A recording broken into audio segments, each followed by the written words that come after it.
Justin, Brian, you guys are the Smash experts. You guys were playing it all weekend. Like, what do you think? I like it better than Mario Galaxy. I didn't think I would like anything on the Wii better than Mario Galaxy. Wow, really? Yeah. This is like 20 years of my gaming life on a DVD. Literally. Yeah. I don't really appreciate it as like a fighting game, but what I appreciate about it is the fan service. Like, I'm not a fan of the main course. I like all the side dishes, but there's so many of those in this one. It's like ridiculous.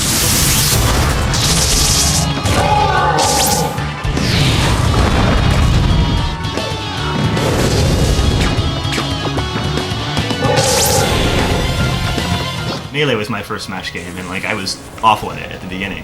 And the only really way I could get good at it was by playing with friends and having them tell me, you need to do this, this, this, this, and this. But like, with this game, the adventure mode is really, really solid.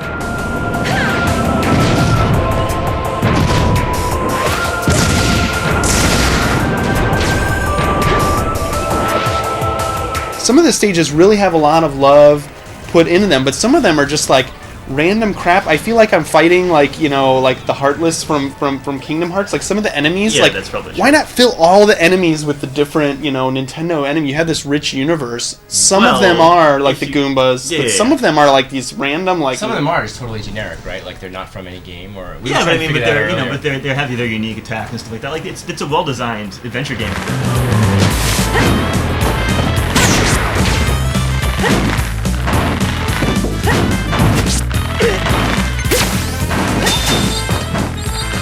It's weird, like, I go from really liking it to not liking it so much. Like, at times, it feels like bad fan fiction, you know? It's like when you're Fox McCloud fighting, like, a Pokemon, it's like, wait, what? Why am I doing this again?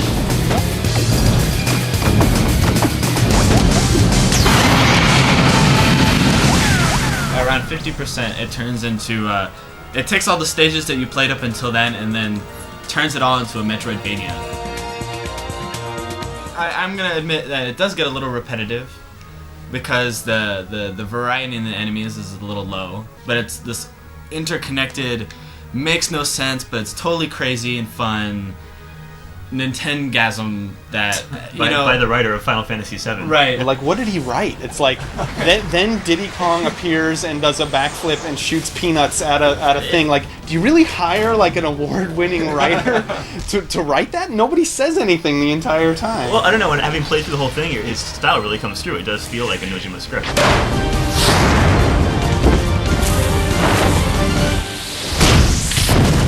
I think you can unlock all the characters and stages in about 10 hours. Yeah. And if you skip all the cutscenes and play it on the easiest setting, you can finish the adventure mode in 5-6 hours.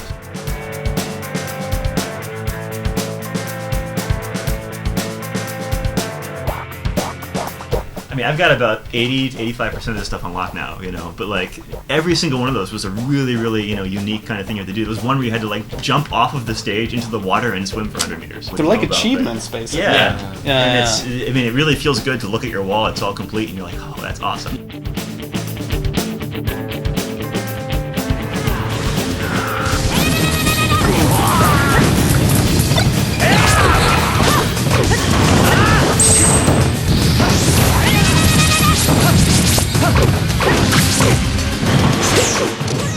The meat and potatoes of the game is the multiplayer, the fighting game. To me, it seems like it's the same thing, just kind of more of it. Like, I mean, you guys know better. Does it feel very different? The controls are a lot looser, I think, than Melee. Like, you'll definitely find yourself floating around a little bit more. The jumps are a little bit. Well, yeah, I think and a lot of the Smash community has been saying the game is slower.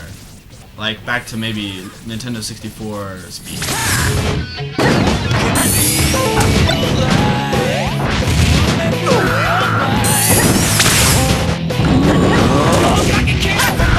How can they possibly be balanced? Like, they don't. Smash doesn't have a history of everybody being balanced. No. It's like different tiers. But if everybody finds a character that plays up their personal strengths as a player, like I happen to really like juggling people, so like Lucas is a good character for me because his up smash is like ridiculous. You know, he has like the range is like 3 times his body width and 3 times his body height. Anything near him just gets blown sky high. Tiers come from when people play and they learn new tricks.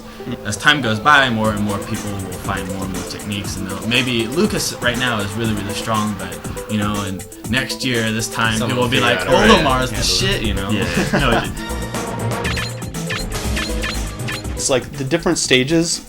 I mean, besides just being really cool, like having electroplankton and being all the Nintendo history involved in them, is how differently like they play. They're completely different. Then you have the Game & Watch stage that's changing, or the WarioWare, even within its own stage is changing like dramatically while you're playing it.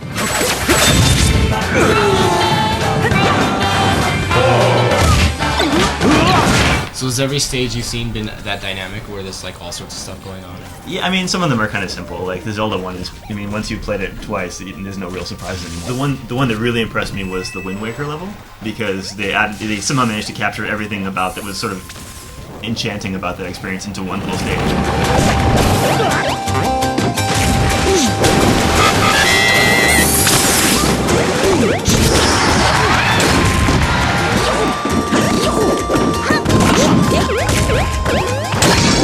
I've been playing online, but almost all I've been doing is betting on other people's matches and spectating. I actually love doing that. Yeah, like, it's fun. Yeah, It's fun. and then you even get like bonus prizes and stuff like that. There's like the stuff that I'm addicted to is all the stuff surrounding the game that's not actually the actual real game, which See, just once feels you kind of When you weird. get better at it, though, you're gonna want to play more of the actual game. Right? Yeah.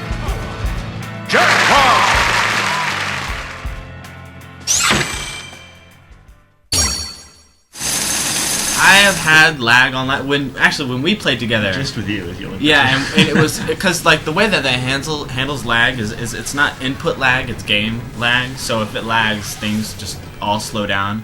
And when we were playing last night, it was like I couldn't Frozen, even yeah. exit the game because it was almost frozen.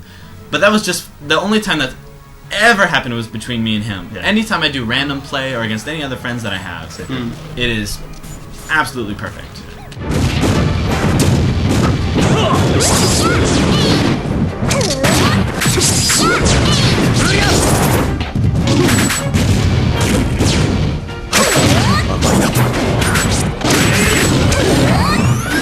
But I was impressed that like even while you're waiting for a match to start, you can you're hitting like a sandbag. It gives you stuff to do. The spectator mode and how you can even bet on spectator matches. Like they thought about it in a different way.